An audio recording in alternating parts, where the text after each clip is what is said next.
misteriosa.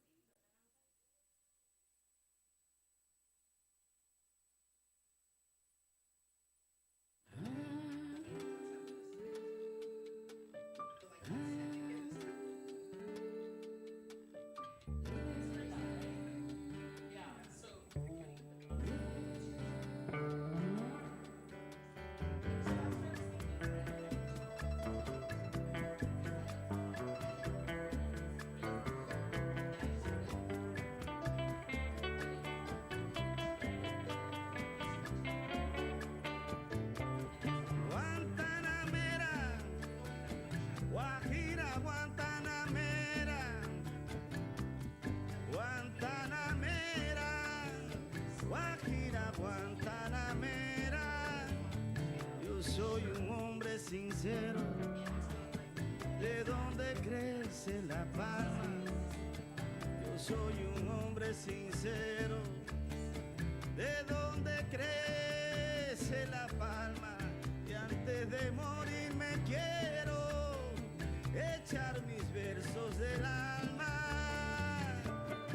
Guantanamera, Guajira, Guantanamera, Guantanamera, Guajira, Guantanamera. Cultivo una rosa blanca en julio como en enero. Cultivo una rosa blanca en julio como en enero. Para el amigo sincero que me da su mano franca. Y para el cruel que me arranca el corazón con que vivo. Y para el cruel que me arranca el corazón con que vivo. Cardón y oruga cultivo una rosa blanca. Guantanamera, Guajira, Guantanamera, Guantanamera, Guajira, Guantanamera.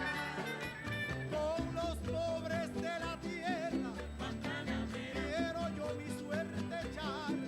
Con los pobres de la tierra quiero yo mi suerte echar. El arroyo de la tierra me complace más que el mar.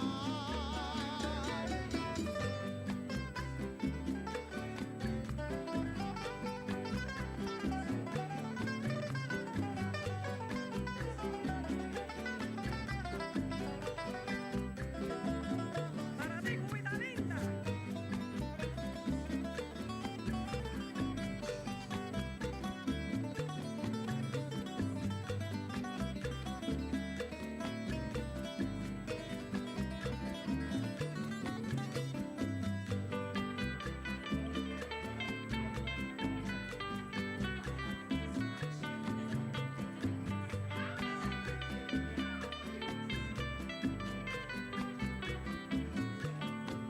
Yo sé de un pesar profundo entre las penas sin nombre.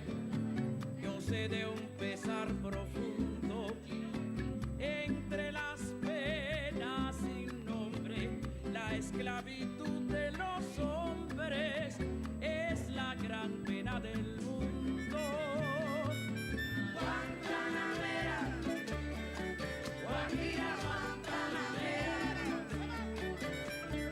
Guantanamera, Guajira, Guantanamera.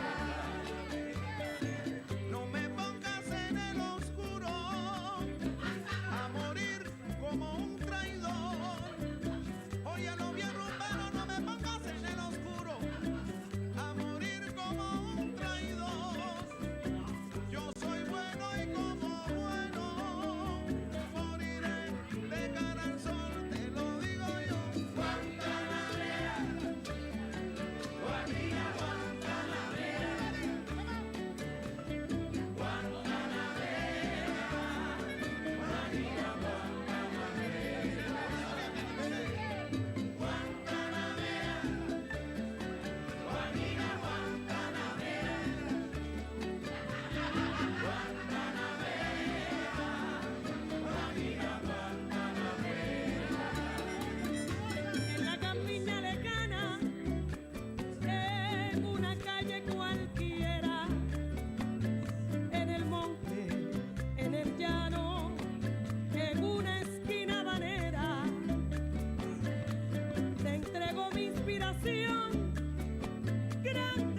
And my friend told me he did the English film about the African immigrants in London. Do you know anything about that? The football station, that's the first one that he did. That was his first one, and he's done like Creed and Black Panther. Okay. Got it. Maybe produced.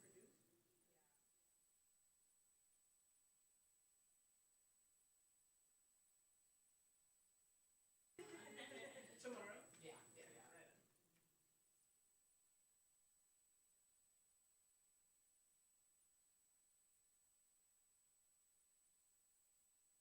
Y ahí viene mi compadre Nicolás.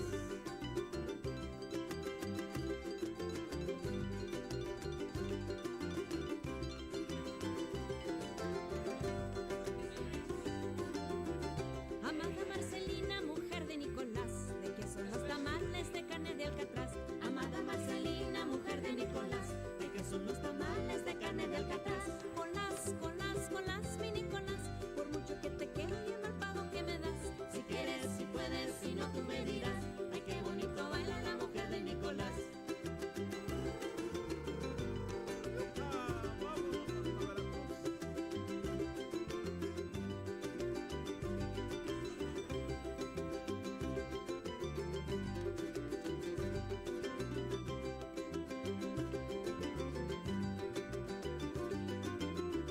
Qué buen caballo tiene a mi amigo Nicolás. Camina para adelante, camina. Hello everyone. Qué buen caballo Hi. tiene a mi Happy Mother's Day. Happy Diez de Mayo.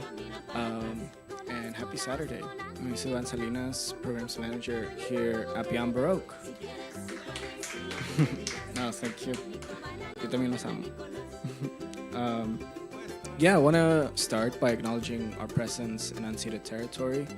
We are an organization that stands on stolen land, but we recognize that the original stewards of this land are the Tongva Chumash peoples, and we recognize they're still with us, and we also honor their communities, culture, art, and the space.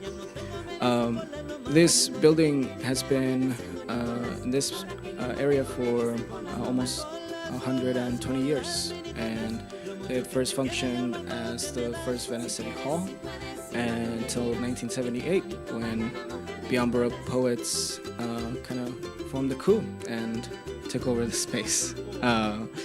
And in more revolutionary terms, yeah. But it has been a home for artists and writers since the late 70s, and poets like Wanda Coleman, who we named this theater after, as well as Samira Baraka, even folks like Allen Ginsberg, and more LA poets, including Holly Prado, a number of poets, Jack Skelly, David Trinidad, and so on, have made their legacy here, and we have preserved their history in this place. And it's thanks to the support of communities, not just in Los Angeles, but internationally. We've really gotten to expand our programming and have poets from all over the world come into this theater and give a performance to our community. We continue to have our fiction Monday night workshops and our historic Wednesday night poetry workshops. Those happen every week on Zoom, virtually, and participants are welcome to bring in a piece, workshop it with a group of people, and hopefully they see publication. We also have our intensive workshops. Those happen about once a month with different facilitators every time on different topics. Coming up, we have a workshop with Andrew Navarro, and a few more in the works with Amelia Ada and Tom Leaches. And tonight, with our programming, we have our reading performance series, and we will have a Spanish language reading with actor Viggo Mortensen, close friend of the space as well, and we'll have him read with Mar Pimienta and Margarita Pintado Burgos, Puerto Rican and Tijuana poets. So it'll be a bit of a different mix with the kind of programming we have here, at least with more Spanish predominantly program. So it's great that we have this exchange, really, because I think we need to be more open-minded about everything with with everything going on. So, your support to the space, it really doubles its impact in this time where we're threatened to, just not be in community, not be in places of art, but we're still here in spite of losing funding or being deemed as threats for the future of this settlement. But we're here to prove that wrong and to show that we actually really want to be in community and heal ourselves as much as the audiences that we serve. And want to thank you all for your support. And that includes our staff. And that's also Eric Alberg in the booth. We have Rhiannon Cielos Chavez in the bookstore, directors Quentin Ring and Jimmy Vega, who all keep this place running. But this afternoon, we'll hear a few of the contributors from this beautiful anthology, Somos, Xicanas. And it's really wonderful that we're compiling works of new voices. Thank you to Riot of Roses. And congratulations for also opening the press. It's very new, and definitely would like to support upcoming projects. So already have seen a few things that you're all working on. It's exciting things. And we'll get started with some of these poetry readings, and I'll just let each one take over the mic, and I'll sit down.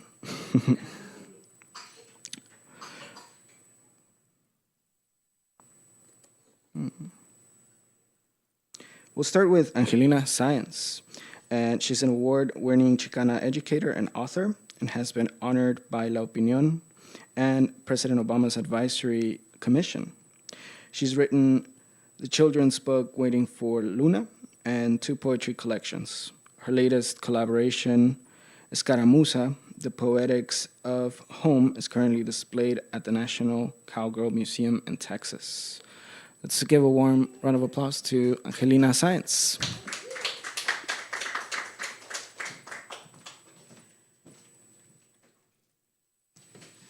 Buenas tardes. I'm so happy to be here with my fellow contributors. Every time Somos Xicanas gets together, it's ceremony. So I'm really happy to be here, and thank you so much, Brenda, for tirelessly working behind the scenes. You're so amazing. All right, so this poem I wrote for Gloria Ansaldúa, and it's called Atrevida. Self-declared conjurer of words, owner of la palabra, you take a pilgrimage to the mundane to find our sacred. Plumed serpent, Cortés, mestiza. You capture our continental narrative like a feather in your palm, and then you breathe it back to us, and it falls into our hair tucked behind our ear. In the new millennium, ¿Quién se acuerda del U.S.-Mexican War and its colonial legacy? You say you must know your history of exile and termination, Anglo-terrorism, mass lynchings of Chicanos and their families for daring to resist annexation. Land stolen not by the U.S. government, but by predatory gabachos looking for any excuse to take the Tejanos' land, rob them of their livelihood, and they did. Disguised today as corporations, maquiladoras, new thieves. Stay south and die, or go north and live half dead. ¿Y la mujer? ¿Dónde está la mujer en todo esto? Violada, capturada, abusada, abandonada, silenciada, traficada, deportada. This is her home. this thin edge of barbed wire. Intelectual de la tierra, in possession of the analysis on colonialism and its legacy. Santa de los atravesados, the troublesome. You take, Gloria, what we take for granted, and you give it back to us wrapped in our own silver and gold. And we realize that all along we've carried our treasure within. Gracias, Gloria. All right. So at this time, this historical time, everything's falling apart, según the sky is falling. And, I've been basically thinking that for every, trespass, so all this unlawfulness happening, right? They're just killing us, they're abducting us and trafficking us, and whatever it is that we're reading in the news, there's just been a growing feeling inside of me like, hey, this has been happening all along. And now we're just seeing it, I don't know. So I wrote this poem to try to make sense of this feeling of like, wait, this has been happening all along. So it's called 500 Years of Constitutional Crisis. Everyone around me declares the perils of a constitutional crisis. I quietly observe my lack of reaction. What is everyone afraid of? Their retirement, their future, their jobs and ability to provide for themselves?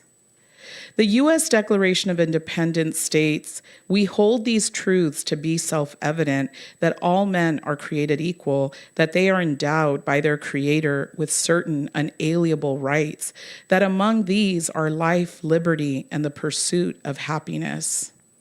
The U.S. Declaration of Independence and the U.S. Constitution were literally not written for my people. My mother's people, the native people of Nayarit, welcomed the conquistador Nuño de Guzman with flowers and a feast, only to find the native men quickly assembled in lines with chains around their necks and hands, women and children tied with ropes, babies discarded along the road. My father's people, the Chichimecas, semi-nomads, who were of no use to the colonizers because there was no land to take from them, they were impossible to control because they never stayed in one place. What resulted was a famously violent and bloody extermination plan by the Spaniards known as the Chichimeca Wars. My people lived.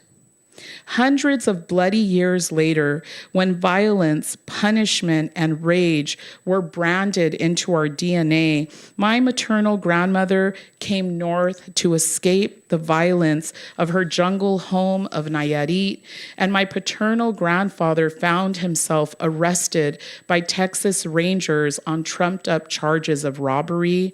He was wrongfully convicted and sentenced to 10 years in Huntsville prison, along with hundreds of other Mexicanos, a crime and sentence commonly attributed and applied to my people. Both of my grandparents deprived of their life, liberty, and pursuit of happiness. They lived. From these two traumatized survivors, my mother and father were born. They inherited the horrors of migrant labor camps in Texas and foster homes in California. Violent, struggling with addiction, and battling mental health. My mother lost her life to alcoholism. My father continues to struggle with intimacy, abandonment, mistrust, and rage. My own history of literally not having food to eat as a child, of watching friends murdered, the frenzy of traumatized children having access to guns to solve their 14-year-old problems, of losing friends and family to the AIDS pandemic, to surviving physical and sexual abuse, the trauma of losing family members to incarceration while enduring a shitty, irrelevant educational system.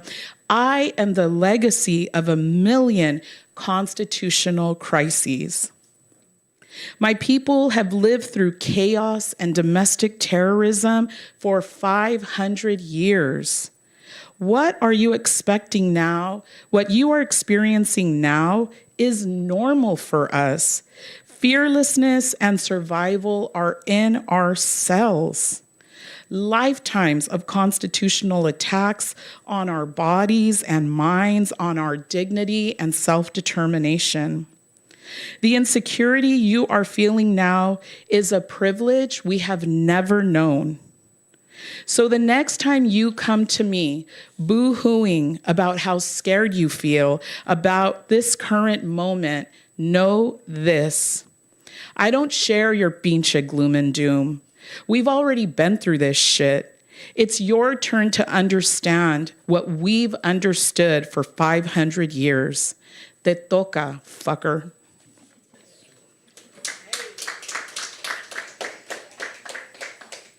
And this is my last poem, Both Shores at Once. I am the Xicana with the Living Buddhism magazine and the book of Charles Bukowski letters at my bedside. I am the Xicana who wakes up at dawn, lights candles and burns incense, beads in hand, chanting Nam Myoho Renge Kyo, reciting chapters 2 and 16 of the Lotus Sutra. I am the Xicana who grit my teeth and overcame all of the guilt and shame after leaving a 22-year marriage. I am the Xicana with a smile as wide as the Gulf of Mexico and a heart as golden as Moctezuma's breastplate. I am the Xicana who loves myself, my strength, my courage, my compassion and passion, my laughter and solidarity with others, and who challenges myself every day not to seek love and validation outside myself. I am the Xicana who travels alone with my children to my homeland. Turquoise waters and island breeze soothes our soul. I am the Xicana sitting alone at the corner table at La Abeja restaurant, reading Ansaldua's Borderlands, scooping up huevos a la mexicana con chile and frijoles de la olla into my warm corn tortilla. Ike. Thank you.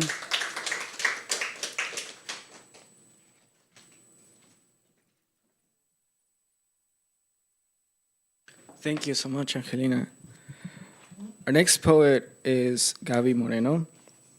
Gaby is an overall creative who goes by the artistic name 7 Octobers to honor her abuelita's legacy.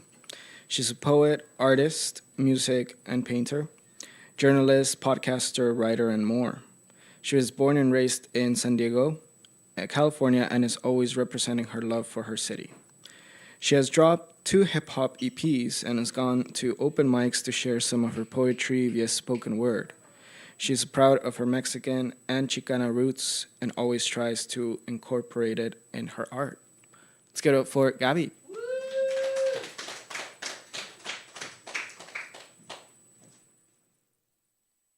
Hello, everyone. Thank you again, Brenda and Luz, for this anthology and all the amazing contributors. I'm really blessed to be part of it. I feel like I'm one of the rookies, but I'm really happy to be part of it. And I want to thank Beyond Baroque too for having us in this space today. And so I'm going to be reading my poem from Somos Xicanas, which is Jaguar Warrior. And this is dedicated to mi abuelita Rafaela. May she rest in peace and feliz Día de las Madres. La mexicana que nació para grandeza. Si te acuerdas, me llamo Gabriela, la poeta, la mensajera con su trompeta, llena de fuerza, la reina de la selva. Mi mente en otra frecuencia, abierta mi conciencia. No soy de este planeta, sabiduría de una tolteca, sangre de guerrera, jaguar en mis venas. Soy maya, indígena y azteca. Adelitas son mis antepasadas, Emiliano Zapata, una revolucionaria, dualidad es mi naturaleza. Soy buena y mala geminiana, gemela y cuata. Soy la verdad, nunca falsa. Si me traicionas, habrá venganza. La fantasma con sus barras, yo hago lo que se me dé la gana. Destined for greatness since the day I was born. I'm prepared for war. I know the score. Keep you coming back for more, the girl who's obsessed with gore. I'm nothing to mess with, you've been warned. I'm a jaguar, got my battle scars. Get my power from the stars, I am a god. Ushe, protejo la madre tierra, la verde frontera, la que nos deja existir sin guerra. Estos poderes son de mis ancestras. Nuestra historia está en las estrellas. El universo inspira mis poemas. Mi corazón y alma en cada letra. Carácter de soldadera. Esta canción se la dedico a mi abuela. Siempre vivirás en mí, Rafaela. Me he convertido en una de tus leyendas, la diosa de las tinieblas. Orgullosa de mi cultura. Como yo no habrá ninguna. Yo soy única, la reina que adoran en su tumba. Agarro mi energía de la lluvia. A mí nada me asusta. Tus rezos me alumbran. Nací para la lucha. Cada pelea gano sin duda. Vengo de un linaje de salvajes, jaguar corre en mi sangre. Nunca he sido una cobarde. I do this from the heart. You can hear my pain in every bar.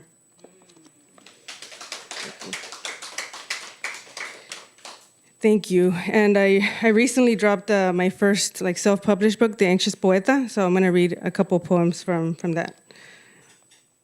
This first one is actually a really piece that it really resonates with me, and because I wrote this as my first spoken word that I ever did open mic, so it's one of my favorites. It's called Third Eye. This is my design. My instincts keep me alive. Woman intuition, I can read vibes. My third eye is my guide. Out tendencies, I can see my true reality. While you live in a fantasy, this world is full of illusion and deceit, trying to gain all the wisdom so I can see. My third eye allows me to see in 3D, keeping my mind free. I believe in my dreams. All I got is my music, family, and me. My mind is in another dimension, rising to the top, ascension. The matrix can't get on my level. I'm worth more than dollars and pesos. Yo siempre gano en cualquier juego, la reina del baloncesto. Creo en mí misma, no necesito un espejo. ¿Qué miras tú cuando ves tu reflejo? I see a warrior who can win any battle. I'm the queen of the castle, Lara Croft with the grapple. Anubis vibes, I'm a jackal, not easily rattled. Fuck the forbidden apple, knowledge freed me from these shackles. My brain is on a different channel. Always see things from a different angle. Obsessed with threes, pyramids, and triangles. Don't believe in labels. Be yourself, be faithful. Honesty and loyalty are in my nature. Can't fuck with people who can't return the favor. An introvert with a sense of humor. Ahead of my time, I can see the future. My life is like the Odyssey, spreading my positive philosophies. I'm a born prodigy. I'm the goddess mentioned in the prophecies. A Lovecraftian oddity. Edgar Allan Poe, got nothing on me. Thank you. And then this one, it's since it's Mother's Day, I wanted to read this one. It's called Somos Vida, and it's for all the women. We are warriors, we are fighters, we are poets, we are writers, we are truth tellers, we hold power, we are witches, we are the seeds in the flowers, we are strength, we are lovers, we are fearless, never cowards, we are beauty in every shade and color, we are the phoenix reborn from the fire, we are Lilith, La Malinche, and Eve. We're not villains like society wants you to believe. We're not these evil things. We are powerful, complex human beings. We are Mother Nature, somos vida. We are María Sabina y Frida. Somos mujeres sabias y creativas. Somos maestras, somos activistas. Born fighters like Amanda Serrano. We are la tigresa, Irma Serrano. Hemos sufrido, hemos ganado. Somos el futuro, somos el pasado. We have inspiring women in our blood. We are imperfect, always fighting against the odds. Next time you see yourself in the mirror, give yourself love. Our ancestors watching us knowing that they're proud of us. In the words of Mufasa, remember who you are.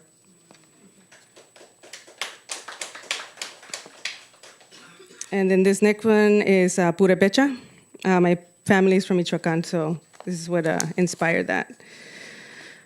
La sangre de mis ancestros es purepecha. Todo lo que digo y escribo se manifiesta. En mis venas corre sangre de guerrera, como la princesa Heréndira y su leyenda. Soy una mujer, soy una hermana, soy una hija, soy chicana, soy mexicana americana, mis raíces michoacanas. Soy héroe, soy villana, pero por estas cosas unos me odian y otros me aman. Una poeta ansiosa que escribe de su corazón y alma. Dejo todo en cada letra y palabra. A brown queen living out her dreams. Being an intelligent brown woman is my superpower. Fuck what others think. Took me years to have good self-esteem. My indigenous roots run deep in the earth and in the trees. Now I manifest every time I speak. Doing the work, planting seeds, seeing it all bloom into a masterpiece. Thank you. And then this will be the last one. It's called Wounded Bird. I've been wounded, I've been cured, I've been healed, I've been hurt. I've been blessed, I've been cursed. I've been better, I've been worse. Life's a balance with curves. Putting my trust in the universe. Even when the odds are against me, I come up first. Let go of my ego and left it all to Mother Earth. I always had faith. I didn't need a church. Even at my lowest, I even eventually knew it would be my turn. Not the most patient, but I'm always putting in the work. I always got pure intentions and keep my word. I sought help when anxiety and grief collided. My trauma and pride tried fighting. This growth journey is like deep diving, uncovering new depths of my soul. Sometimes it's tiring. Soul seeking is not for the faint of heart. It's facing your pain head on. Never been a victim, been both Aladdin and Jafar. This journey has left me with scars.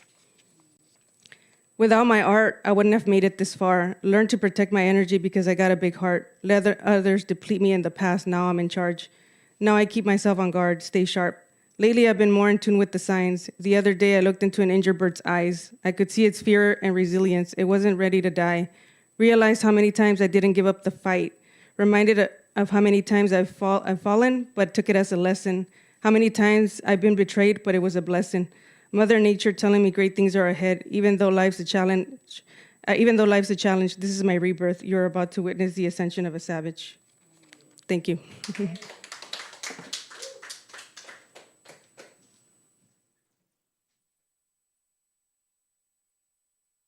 Thank you so much, Gaby. Next up, we have Dr. Irene Sáenz. She is an award-winning educator, poet, and writer. Born in Southeast LA, she was raised in the Inland Empire. She taught high school Chicano Latino studies for 6 years, has published in numerous publications, including CNN, Huffington Post, Zocalo Public Square, and more. Dr. Sanchez is also the author of the blog Xicana PhD. She's currently an assistant professor of ethnic studies at SBVC. Let's give a round of applause to Irene Sáenz.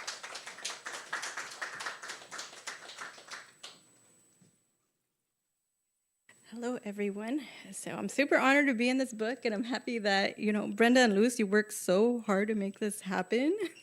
It was a process. It was a long process, but I was really sad in December because when the release finally came, I had signed up, and then I had to have a surgery. So thankfully, Creator is good. So now I'm here and able to share it with you all.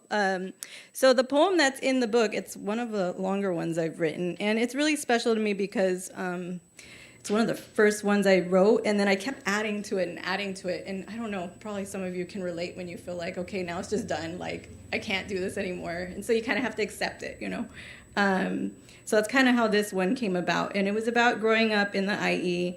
And, it's kind of weird just, the term empire and what that means, especially even now today. This poem, though, I started it like 20 years ago. So it's called Empire.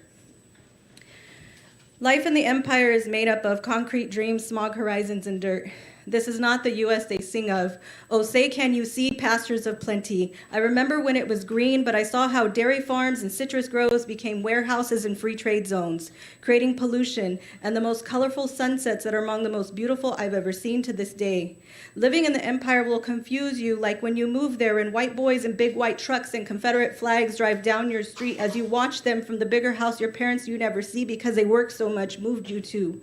Bigger doesn't always mean better, but you try to convince yourself it is, like they told you, don't be ungrateful.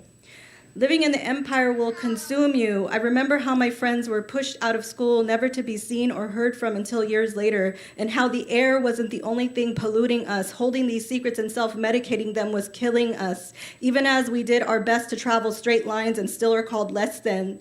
We begin to believe it as we leak out of pipelines that were cracked to begin with. And the only pipelines that weren't cracked led directly from school to prison or told us we could be successful. Just sign your name on the dotted line so we could be all we can be. I remember my friend who wanted to go to college sign his name. And years later, aside a dusty road, we ate tacos in Texas. One of my first loves, brown and beautiful, he told me he had a family and wanted out. He only joined to go to college. 2 years later, he was killed. Why is it then we allow them to to continue to tell our youth, be all you can be, but how can you be all you can be if you're dead? From Vietnam to the wars of today, Chicanos die on front lines abroad and at home, and we're still marching like our ancestors did. Chicano moratorium and dodging tear gas can, fighting for our brilliance we already had before they told us that they would make something out of us as if we were nothing and no one without any history to begin with.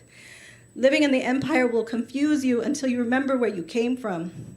I remember when I walked out for Prop 187, we demanded our rights because they hated us Mexicans, these rights we've been trying to get since Mexican schools, we've been trying to get since walkouts, we've been trying to get since they took our land and made us foreigners on it and called our grandparents wetbacks. I remember my parents growing up in East LA and the pain they didn't want to talk about, and how they believed the American dream meant they wanted to give us better than where we were from, as if where we were from wasn't good enough.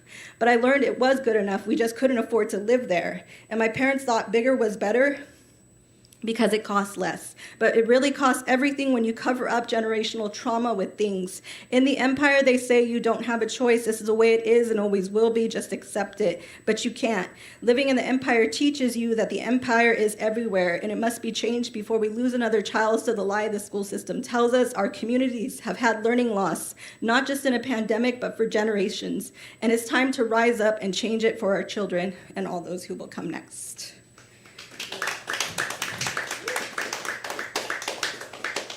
Told you that one's a little longer. How much time do I have left? A few minutes? Yeah? Okay. This is another one, and since we passed through LA, I don't really read this one that much, but I was thinking of my dad because he's not feeling well lately. But I wrote this thinking about him because he used to commute after we moved from LA to the IE. So it's called Excavating Los Angeles.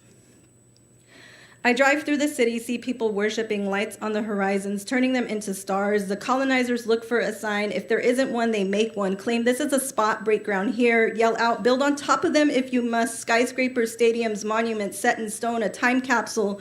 No one will know when it all began.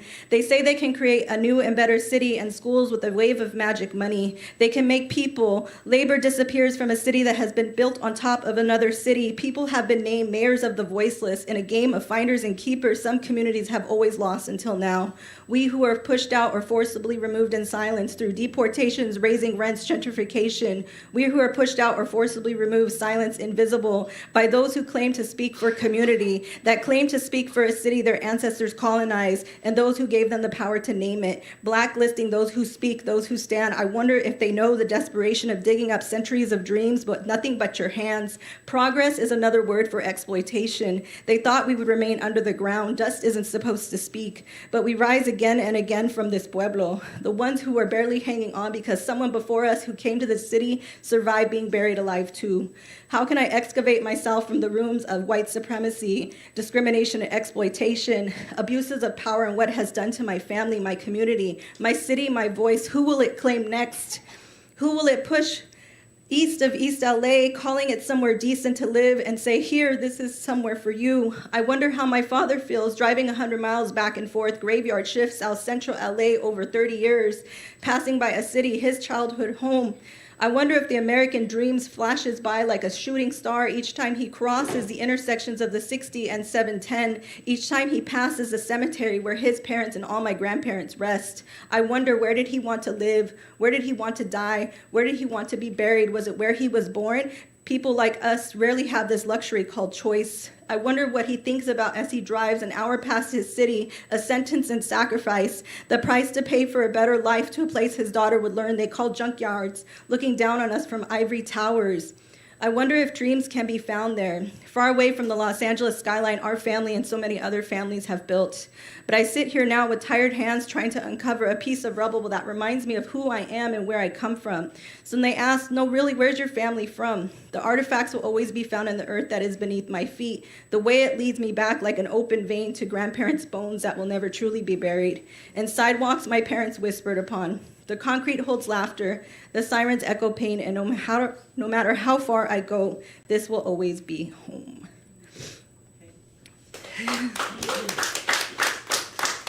And this last one is just a short one.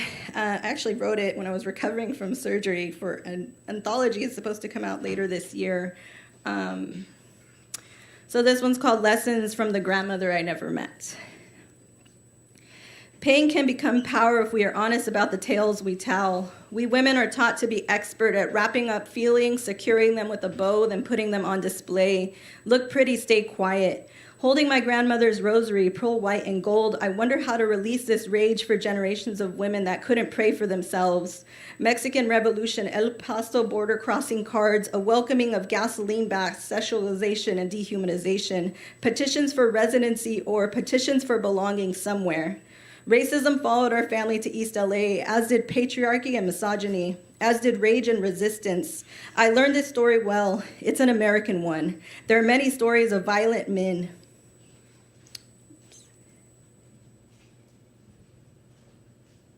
There are many stories of violent men, and they are often made into heroes, but ancestors remind me we have to do something because this anger is a gift. Thank you, everyone.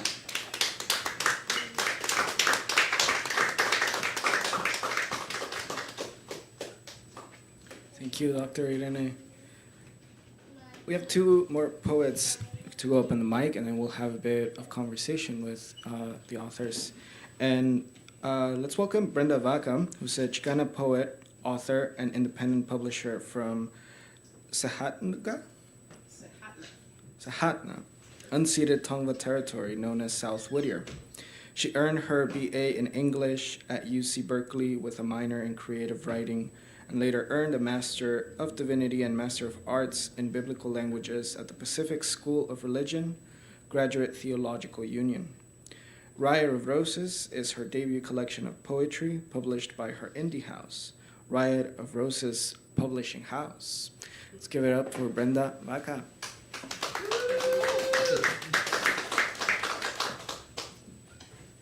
Good afternoon, everyone. Buenas tardes. Thank you to all of the Xicanas in our amazing universe for their medicine. Thank you, Beyond Baroque, for hosting us today. Thank you, Yvonne, for the beautiful introduction. I always like to bring our editor, Luz Schweig, into the room. She's all the way on the East Coast, so we don't often get to be in the same room with her on our book tours because we're spread out, and yet so many of us are here in SoCal. This is a little bit of her words from the introduction. Like a validation of the complexities of Xicanas, all Xicanas are made of, the diverse offerings and aesthetic tendencies represented in this collection also reflect the inevitability of fusing cultures and writing styles. The Xicana voice breaks away from the dominant framework others put around us and reclaims its own narratives. Though through carefully unfolding the complex, pluralistic, philosophical landscape that saturates the Xicana experience and into which only Xicanas have the necessary nuanced insights, we exercise our unique responsibility to express our voice as an act of resistance, thereby countering the appropriation of opportunities and resources by the dominant settler society. I also write really long poems. So I'm going to read just an excerpt of my poem that is entitled Ode to the Resurrection of My Abuel. And it's an ekphrastic poem that was crafted, inspired by the work of art by Rick Ortega, called The Resurrection of My Abuel. And it's a 5-part poem. I'm going to read you section 4. We're tired of saying me too. We're tired of having to stand before you and shout out what's true. Tired of holding the shame within, the anger too. What would you do? Would you speak your truth? Las hijas de Mayahuel, we rise like smoke. Our power, it burns your throat. We hold you accountable for what you've done, generation upon generation, not just one mother's son. A legion of demons have violated even little ones. Oh, we're tired of saying me too. The truth is, we just want to live, to rise in the morning with heaviness of eyelids, not our hearts, not these bodies. Hear sensotles sing their song. Feel plumed serpents kiss again and again. Ejecatl carries us to shelter. Isn't that our birthright?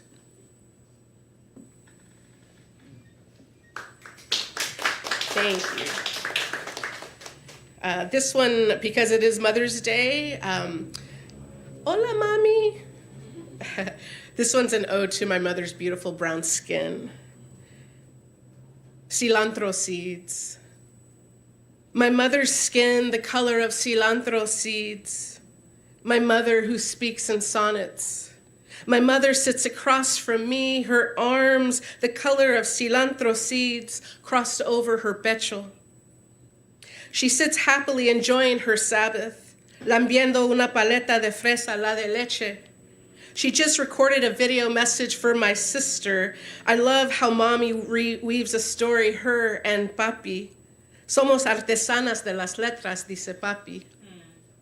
I find myself constantly quoting them in poems, recording moments with a pen, a text, or an audio message.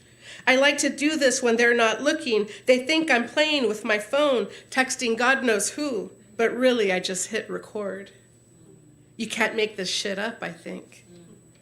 They give me such good material, solid gold, much of what they say colorful and vivid. My mother sits across from me, her hands the color of cilantro seeds. She sorts through las semillas de la hierba del cilantro we harvested earlier in the spring. The green grew bright under the thick nopal, lit up our salsa fresca, woke up our taste buds dulled by years of processed comida. The cilantro gave way to precious white flowers. Dry now, the seeds remained, hard, small, and a particular brown, the color of Mami's piel. It is so evident as she holds seeds in her palm. Ma, your skin is the color of cilantro seeds, digo yo. I see, she says. She smiles and laughs as she sorts through each flower, breathes in the potent fragrance in the smallness of each seed. Thank you. If you haven't seen a cilantro seed, check them out. They are brown and beautiful. And because migration is natural and sacred, this is a poem I wrote as a Xicana when I was on a interfaith delegation looking at root causes of migration in Central America. We were crossing over from Guatemala to Mexico. Every time the space thickens to sacred, red dragonfly shows up. The first time I saw her, I walked on a bridge from Guatemala to Mexico. Red dragonfly, large and bright, caught my eye, flew close to my face, just as I was about to disassociate into the beauty of the day. We arrived several hours on a bus, laughing at border checkpoint, drunk on how easy it was to float right on through. Earlier at the airport, there was no souls other than us.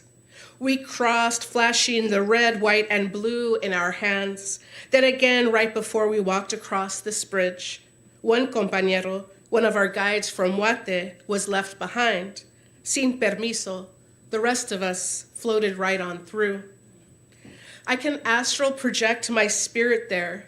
I can feel my feet slow down and pull me to the edge. I can feel and I can see through the chain link fence that outlined that bridge to Chiapas.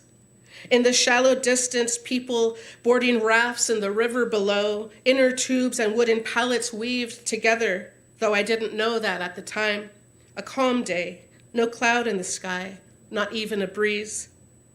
Migrantes, some will call them, Hispanic, Latinx, Hondureños, Guatemaltecas, Salvadoreñas. Names will change over time and human borders. Deportees if they get caught. Each soul has a name and a story. The last several days we heard many stories along the migrant trail. San Pedro Sula, El Progreso, Guatemala City, Ciudad Tecún, Uman, Chela, stories of those left behind or returned.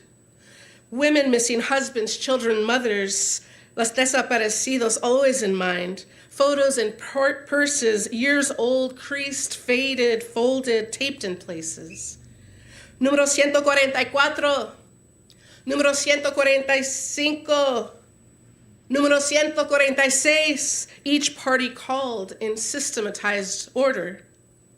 Hand chain link fence, my cheeks streamed with tears. The river's gentle current lapped against the rocks. Xochiatl testigua de muchos sueños y adioses. Still miles to la bestia, tren de la muerte, los zetas creyendo su gran mentira que son alfa y omega, principio y fin de estas almas. Mexican pride deflated within me. Nationalism, gringahood drowned in those waters. El espíritu de Xochiatl, flower water river, began to flow in me and replaced this colonized Christianity. Palabra. Thank you so much.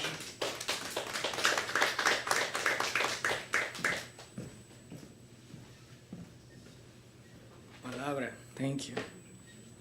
All right, our last poet is Briana Muñoz, a poet from Southern California. She's the author of 2 books of poetry, Loose Lips and Everything is Returned to the Soil. Her work has been published in the Anthology, How to Reimagine America, Cultural Daily, the Beat Not Beat Anthology, the Oakland Arts Review, and several other publications. Let's give a round of applause to Briana Muñoz.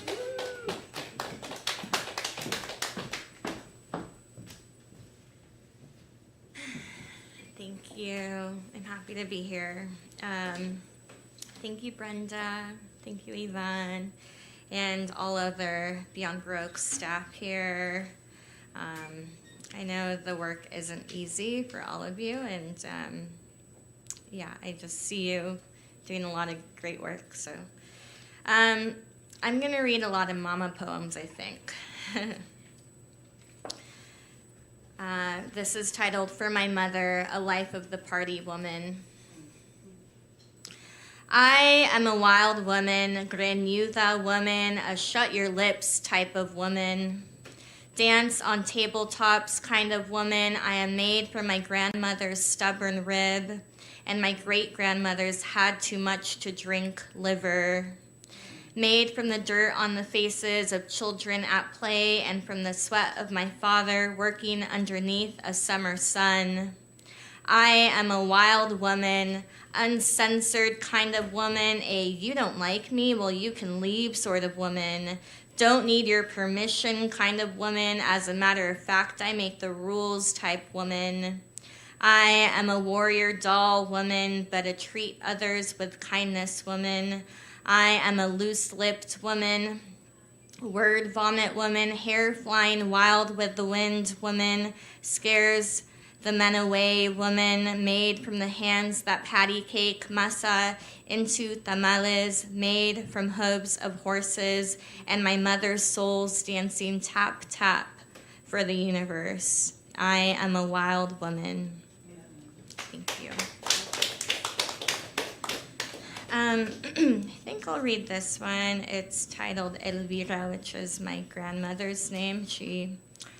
It's her birthday today, and she's like, I don't even know. She's like late 90s, but she's like at the casino right now.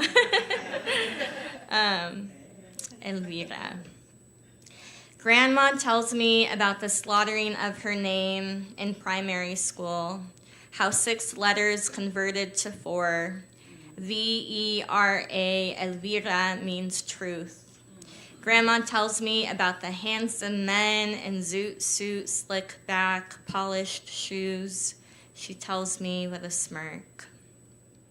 Grandma is a Taurus, a bull but sentimental. She cries to Sarah McLaughlin shelter dog commercials, among other things, like the graduation song and church boys singing Ave Maria. Grandma tells me to find a boyfriend but never to marry, and makes sure to ask me for updates every single time that I visit. Grandma tells me about Grandpa's infidelity, tells me to lock my windows and to watch out for the viejos and the hippies. Grandma tells me her frijoles de la olla secrets. She always keeps a pot of them in the fridge, offers me fresh squeezed lemonade or jugo de naranja, which her small hands craft.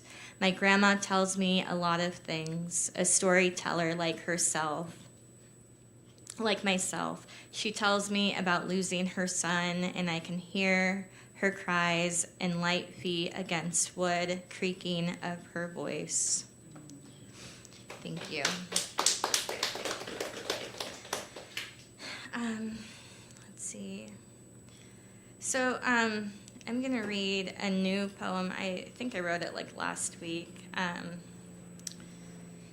It's titled Elegy for a Grandfather Who Was the Epitome of Machismo. You can still honor a person even if the relationship was complex. Even as I write this poem, a year after your passing, I remember the way you told me, ¿Por qué escribes chingaderas? But that poetry is unpretty. I assumed then that your defensive response was reaction to the poem I included in my book about you cheating on my grandma. You can still honor a person even when the relationship was complex because life is. You, the epitome of machismo, your dad, probably even more so, and his dad and his. The issue is systemic, as it has been, as it always will be. Still, I think of you every single day after your spirit departed. I joke that God says, your grandfather is up here hitting on all the women.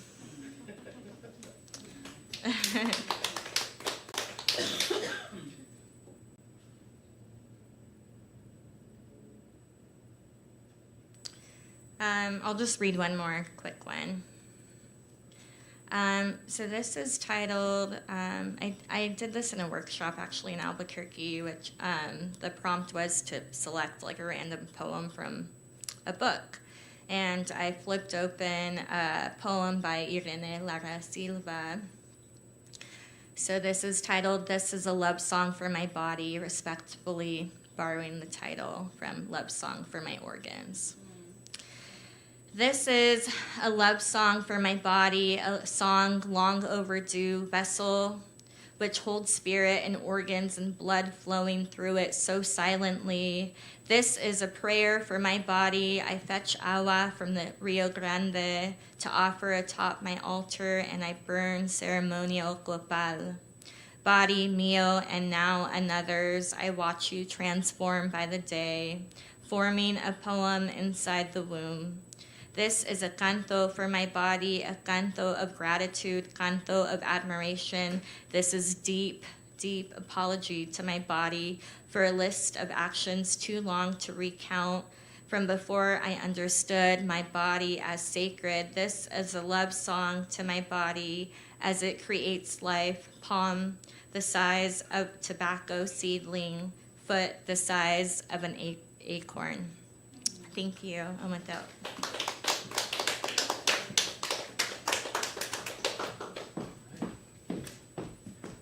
Thank you. So I think we can bring some chairs and invite the poets to the stage for a conversation.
me a quick check on the mics. Test 1, 2. Mic check, mic check. This one's not working. You tapping? Mic check? Yeah? Okay. Mic check, mic check. 1, 2, mic check. Mic check. 1, 2, 1, 2. Oh.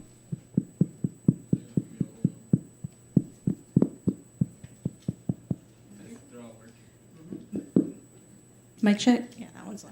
I thought it was going to be all low like it.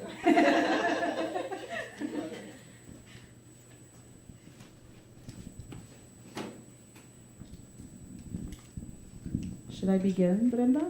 Sure. Or are you going to say what the question is? I was waiting for Yvonne, but please, you know the question, right? Do you want to pose the question? And I'm so sorry I have to leave in 10 minutes, but the question is, what does it mean to us to be Xicanas, or to me to be Xicana?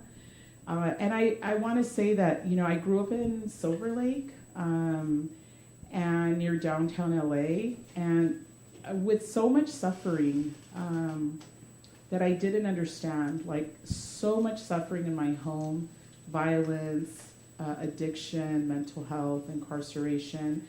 And the Silver Lake of my time is not the Silver Lake of today, the super duper gentrified Silver Lake. And I was dropping out of high school, and my brother got out of jail and immediately enrolled in LA City College, and his first class was a Chicano studies class. And so he brought home the book Occupied America, and while I was dropping out of school, I actually read a lot, and so I read that book in like 3 days. And when I read Occupied America, like my whole life made sense to me. And I was like, oh my God, it's a conspiracy. So, and I had never known about the Chicano movement, which is sad because I was born in 1972 during the Chicano movement, and then I never had heard anything about it as I was growing up. So I really, I took on that identity, I am Xicana, and I felt like I went from nobody to somebody. And I really decided like, oh, I'm not gonna go down like this, right? I am going to leave high school, but I'm going to enroll in community college. I'm going to take the GED, and then my whole life has changed. But I really feel like, and I feel like Irene and I sort of had this conversation when Mecha changed its name, and there was this whole online conversation about like, all these issues with Mecha, and I'm like, dude, Mecha literally saved my life. It completely changed everything about me, and so basically understanding Chicana history completely changed the entire trajectory of my life. Knowing my history and understanding the politics of our existence. Thank you, Angelina.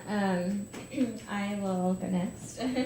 I actually really liked your poem because it highlights how the Xicana experience is very different.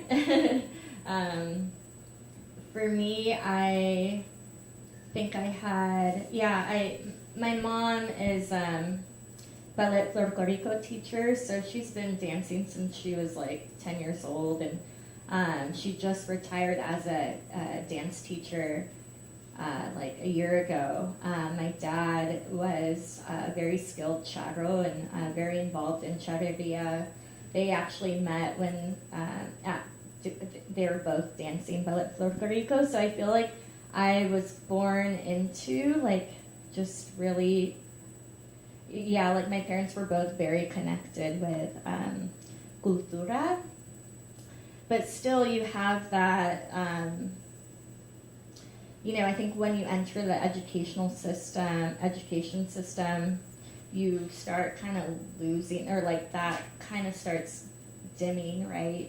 I stopped dancing when I was like in middle school because I felt, I think, like embarrassment, and I don't even know where that came from, right? And so I think later, like really reconnecting with my identity as a Xicana, but also like knowing that we are indigenous as well, or, primary, yeah. And so now just like, I'm a danzante, and my 1-year-old daughter is literally like, better than I am almost. And, so just the importance of passing that on like my mother did and my father did. And it's also everything I write about in poetry, I think. Thank you. Yeah, for me, being Xicana, I think it's also, for me, was my family, and I want to credit my grandparents because both my parents were always working, so technically my grandparents raised us, and they always were, especially my grandma was a storyteller, so I think with her, she was never ashamed of like her roots, and she always told us stories about where she was from, and even like the times that she and my aunts crossed the border, and she told some funny stories. I think she tried to find humor in it. Because now I look back, I was like, oh my God, like you guys survived all these things and things that could have happened to you. I think they one time, like we were young and she would tell us this. Now as I'm an adult now, like hearing those like stories in my mind, I'm like, oh shoot, like they talked about almost getting raped, possibly, but they had like a coyote that protected them. And then there was kind of like some funny stories too with like my aunts and stuff like that. So I kind of already knew that it was kind of like the duality of who I was. And so I've always been like proud of it. I didn't know a lot of my history either because again, like in the school systems, they don't really tell you a lot. I took Mecha, so same thing, like for me, Mecha was like a huge thing in high school that kind of got me into like wanting to learn more about who I was, where I come from. And that kind of opened the doors, and hip hop too, like rap music, I think was a big one, especially the underground rappers where they were talking about different conspiracies of the government, and that kind of opened like a whole pathway of like, oh, I want to learn about our people too, because a lot of the rappers, mainly predominantly black, so they talked about their history, and I was like, okay, it has to be like more about our history. So I'm still even learning today, like even reading some of the poems and stories of like other contributors, like, and just like you said, Brianna, about like the indigenous roots, right? Because I think there was maybe like a couple years ago where I started like seeing, okay, yeah, we're considered indigenous, and I think there's the whole argument where some natives don't feel like that we're indigenous, and there was a Native American guy who was like a rapper, and I think he tried to make a comment like, oh, Mexicans are not, and I was like, wait, like who decides who's what, right? So that for me, I was like, well, yeah, we are indigenous, and like now ever since then, I'm like, I'm proud to like, and I put it in my poetry and my music as well. And yeah, like I said, for me, it's like the duality of who I am, like being Mexican American and being proud of it, and knowing your history is a big thing. And I think just kind of learning every day, because there's so many things that they didn't teach us. And so, like you said, like passing it on to the next generation, just talking about it. Yeah. Echo so much of what everyone has said. Like Angelina, I was exposed to the word and the understanding of, or maybe understandings, right? So everything's so pluralistic about what it means to be a Xicana. My brother came home from college, freshman year. He also went to UC Berkeley. He was first in our family to go to college. And he brought home his syllabus and all his books. And he's a teacher. He's been teaching for decades. He's a natural teacher. He gave me an assignment.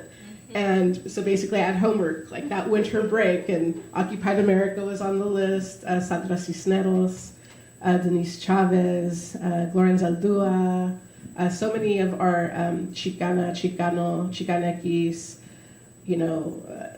writers and artists. And so that impacted my life greatly as a young person.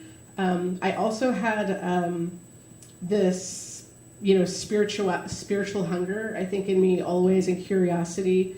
So it was, my Chicanisma has always been like a wrestling match, I think, because often we, the larger society, I've been reading a lot of Bell Hooks and hearing her interviews lately. Much love to Bell Hooks. The hegemonic, capitalistic, white supremacist, patriarchal system that we live in, they want to silence us, right? It wants to pigeonhole us, stereotype us, keep us silent. And so my Chicanisma resisted that from a very young age, and it manifested in poetry. So what Xicana means to me is also closely linked to my spirituality, my spiritual curiosity, and my writing life. I do want to share that when the day after the election is when I received the first proof of the Somos Xicanas Anthology. And I went straight to the library, my local library, to, start looking it over and take it all in. And there I am sitting in the library crying, and it was mostly from joy as opposed to grief, because once you have seen and once you've heard, you can't unsee, you can't unhear, you can't be disempowered as much as people want to take power away from us, the powers that be. So for me, it's been great medicine in this season, in this time that we're in, to have this anthology in our hands, to be in room, which I find to be sacred space with all of these incredible writers and our community members as well.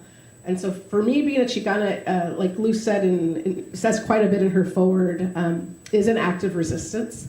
It's a political identity, it's a sacred identity, and also it's that ethnic identity. I'm a proud daughter of an immigrant Mexican man and a proud daughter of a Xicana born and raised in Watts in the 1930s, and it's just everything that I am. Proud to be a Xicana. So being Xicana, I think because my dad was on my mind because he wasn't feeling well, so he was actually in the hospital, but now he's getting out. So I was like, am I going to make it here today? And I'm glad I did, because big part of what I credit to my identity, and I like the whole idea too of paying honor, honoring people who maybe aren't perfect.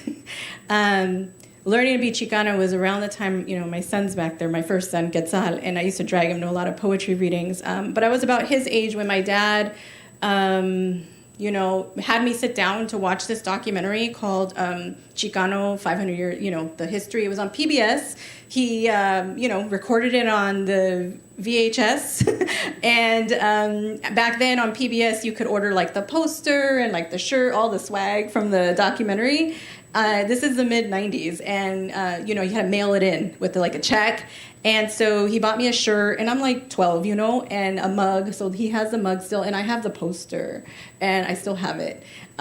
So he introduced me to that term because both my parents were born and raised in East Los Angeles, and my dad's one of 16, my mom's one of 10, and some of them were born in Mexico on my mom's side, but, all my grandparents are from Mexico. They're all buried in Calvary Cemetery there, and my great-grandmother is too.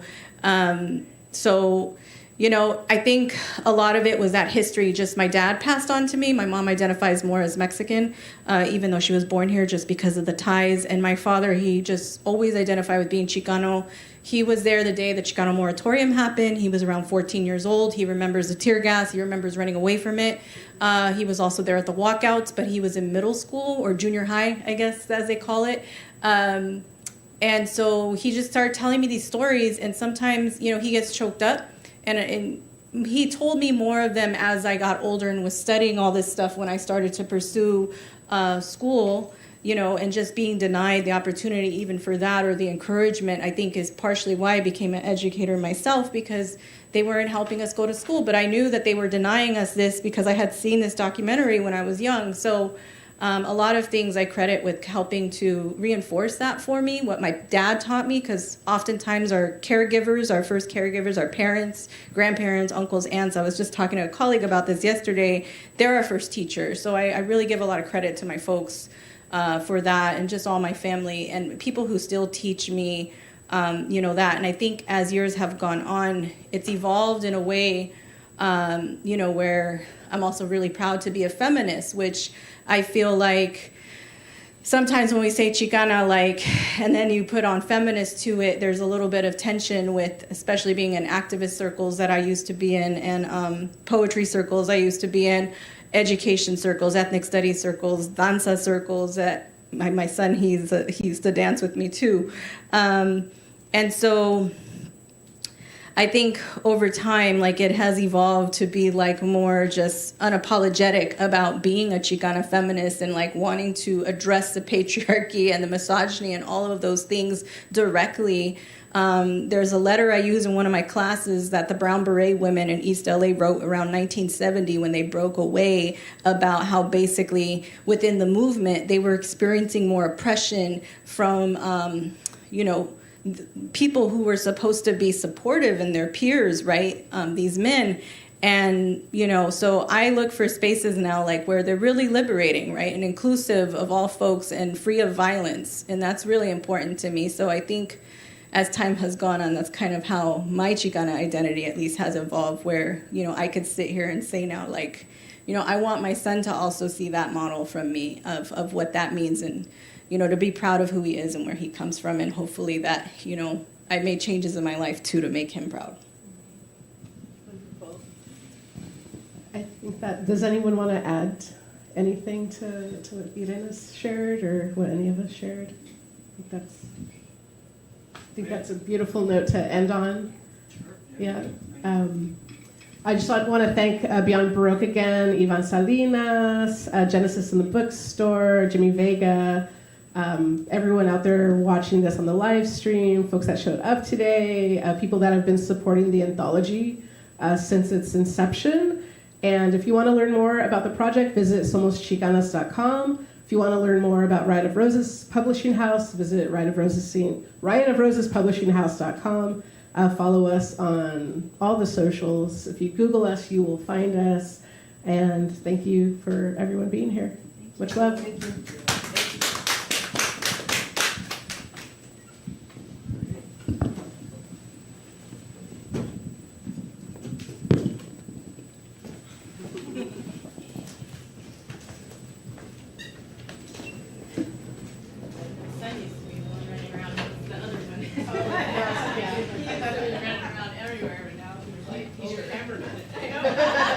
That's good.